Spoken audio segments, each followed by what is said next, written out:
12.6 Aggression. Learning objectives. By the end of this section, you will be able to define aggression, define cyberbullying, and describe the bystander effect. Throughout this chapter, we have discussed how people interact and influence one another's thoughts, feelings, and behaviors in both positive and negative ways.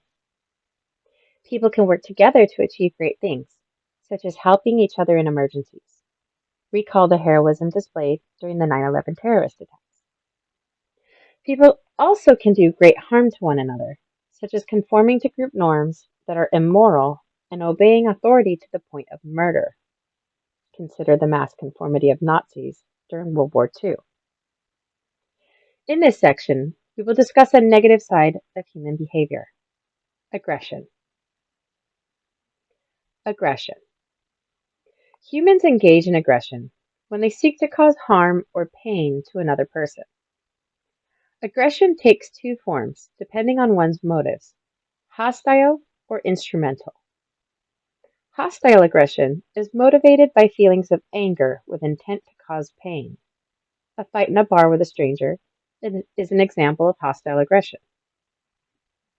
In contrast, instrumental aggression is motivated by achieving a goal and does not necessarily involve intent to cause pain. A contract killer who murders for hire displays instrumental aggression. There are many different theories as to why aggression exists. Some researchers argue that aggression serves an evolutionary function. Men are more likely than women to show aggression.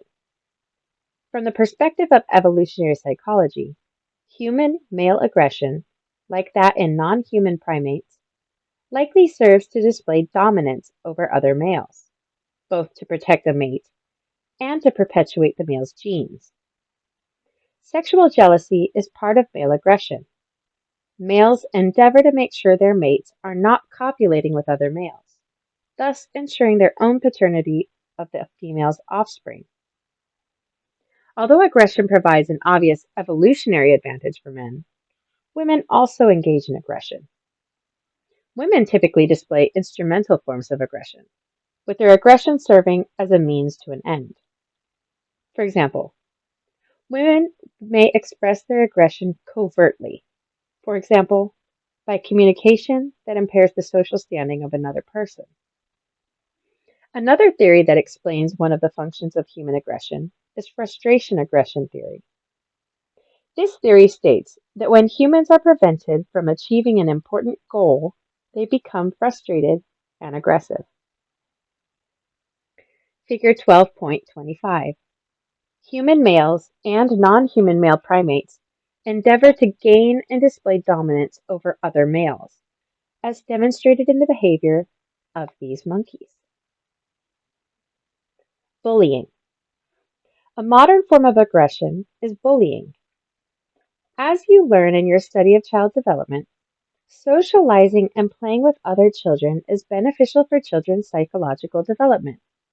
However, as you may have experienced as a child, not all play behavior has positive outcomes. Some children are aggressive and want to play roughly. Other children are selfish and do not want to share toys. One form of negative social interactions among children that has become a national concern is bullying. Bullying is a repeated negative treatment of another person, often an adolescent, over time. A one-time incident in which one child hits another child on the playground would not be considered bullying. Bullying is repeated behavior. The negative treatment typical in bullying is the attempt to inflict harm, injury, or humiliation.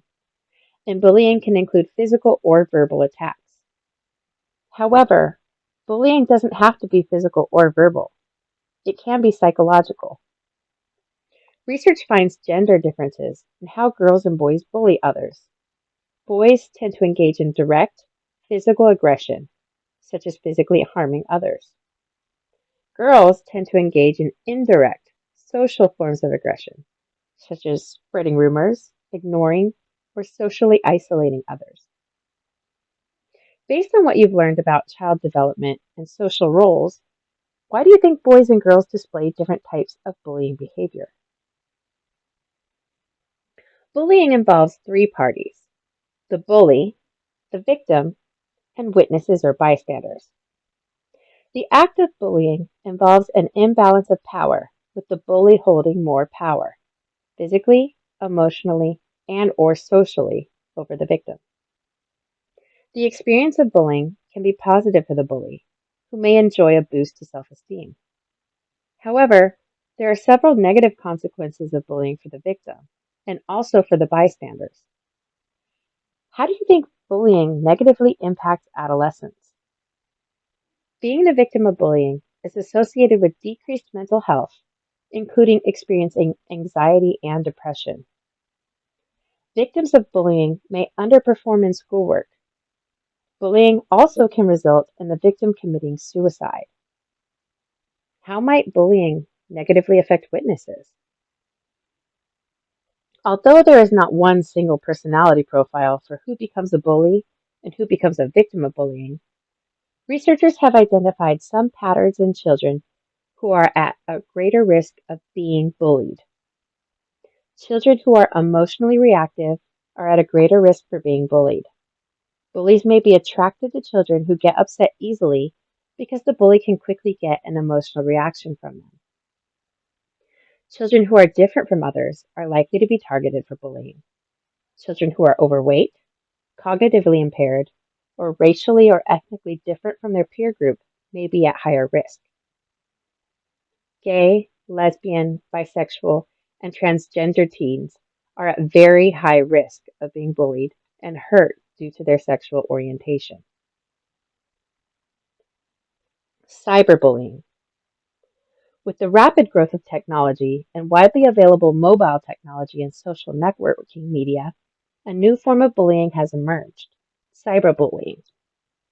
Cyberbullying, like bullying, is repeated behavior that is intended to cause psychological or emotional harm to another person. What is unique about cyberbullying is that it is typically covert, concealed, done in private, and the bully can remain anonymous. This anonymity gives the bully power, and the victim may feel helpless, unable to escape the harassment, and unable to retaliate. Cyberbullying can take many forms, including harassing a victim by spreading rumors, creating a website defaming the victim, and ignoring, insulting, laughing at, or teasing the victim. In cyberbullying, it is more common for girls to be the bullies and victims because cyberbullying is non-physical and is a less direct form of bullying. Interestingly, girls who become cyberbullies often have been the victims of cyberbullying at one time. The effects of cyberbullying are just as harmful as traditional bullying and include the victim feeling frustration, anger, sadness, helplessness, powerlessness, and fear. Victims will also experience lower self-esteem. Furthermore, recent research suggests that both cyberbullying victims and perpetrators are more likely to experience suicidal ideation, and they are more likely to attempt suicide than individuals who have no experience with cyberbullying. What features of technology make cyberbullying easier and perhaps more accessible to young adults? What can parents, teachers, and social networking websites like Facebook do to prevent cyberbullying? Figure 12.26. Because cyberbullying is not physical in nature, cyberbullies and their victims are most often female. However, there is much evidence that male homosexuals are frequently victims of cyberbullying as well. The bystander effect. The discussion of bullying highlights the problem of witnesses not intervening to help a victim. This is a common occurrence, as the following well-publicized event demonstrates. In 1964, in Queens, New York, a 19-year-old woman named Kitty Genovese was attacked by a person with a knife near the back entrance to her apartment building, and again in the hallway inside her apartment building. When the attack occurred, She screamed for help numerous times and eventually died from her stab wounds. This story became famous because reportedly numerous residents in the apartment building heard her cries for help and did nothing, neither helping her nor summoning the police, though these facts have been disputed. Based on this case, researchers Latané and Darley in 1968 described a phenomenon called the bystander effect. The bystander effect is a phenomenon in which a witness or bystander does not volunteer to help a victim or person in distress. Instead, they just watch what is happening. Social psychologists hold that we make these decisions based on the social situation, not our own personality variables.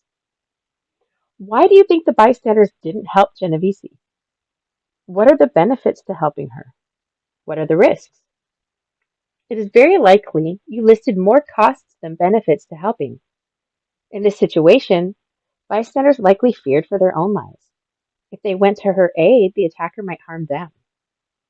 However, how difficult would it have been to make a phone call to the police from the safety of their apartments? Why do you think no one helped in any way? Social psychologists claim that diffusion of responsibility is the likely explanation. Diffusion of responsibility is the tendency for no one in a group to help because the responsibility to help is spread throughout the group. Because there were many witnesses to the attack on Genovese, as evidenced by the number of lit apartment windows in the building, individuals assumed someone else must have already called the police. The responsibility to call the police was diffused among the number of witnesses to the crime. Have you ever passed an accident on the freeway and assumed that a victim, or certainly another motorist, has already reported the accident? In general, the greater the number of bystanders, the less likely any one person will help.